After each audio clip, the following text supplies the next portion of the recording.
நண்பர்களே, இந்த வீடியோ வந்து மாடு வச்சிருக்கவங்களுக்கான ஒரு பதிவு. பார்த்தீங்கன்னா, நம்ம வீட்டில் வந்து மாடு வச்சிருந்தோம்னா அந்த மாடு சில மாடு வந்து நமக்கு வந்து அம்பிடாது. அப்படிங்க அம்பிடாத மாடுங்க பட்சத்தில் வந்து மூக்கில் வந்து சரடு போட்டிருப்போம். மூக்கு கயிறு அப்படி இல்லை மூக்கில் ஓட்ட போட்டு வச்சிருப்போம். அப்படி இல்லை மூக்கை சுற்றி போட்டிருப்போம் ஒரு கயிறு, அப்படி இல்லை கொம்பு கயிறு 3 கயிறு போட்டிருப்போம். இது நம்ம வீட்டில் இருந்து போட்டிருக்கு. மாட்டுக்கு வந்து சரடு. இந்த சரடு பார்த்தீங்கன்னா அத்துட்டுது. இந்த சரடு வந்து அத்தை பட்சத்தில் நம்ம வந்து தனி சரட்டில் போட்டுருந்தோம். ஏன்னா காலை மாடுங்க போது நம்ம வந்து பிடிக்காம விட்டோம்னீங்களா இழுத்து போட்டு போயிடக்கூடாது. அவசரத்தில் வேறு எதுவும் மாடை பார்த்துச்சுன்னா ஓட ஆரம்பிச்சிடும். அதனால் தனி சரட்டில் போட்டிருந்தோம்.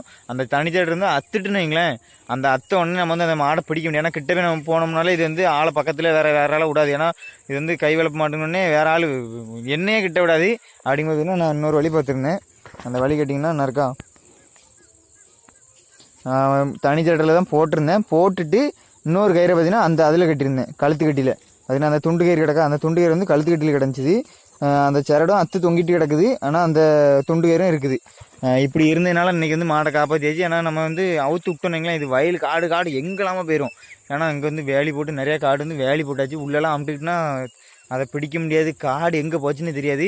அதனால் நம்ம மாடை வந்து நம்ம தான் பத்திரமா பார்த்துக்கணும். அப்புறம் மாடு வச்சுருக்கவங்க என்ன செய்யுங்கன்னா, சரடு போடுங்க. தனி சரட்டில் போடுறது பட்சத்தில் இன்னொரு கயிறு வந்து அந்த மாட்டு கழுத்துக்கட்டிலையும் சேர்த்து இழுத்து போட்டுக்கோங்க. அதுதான் நமக்கு வந்து சேஃபு. ஏன்னா சரடு திடீர்னு அத்துக்குன்னா மாடை பிடிக்க முடியாத பட்சத்தில் பிடிச்சிக்கலாம்.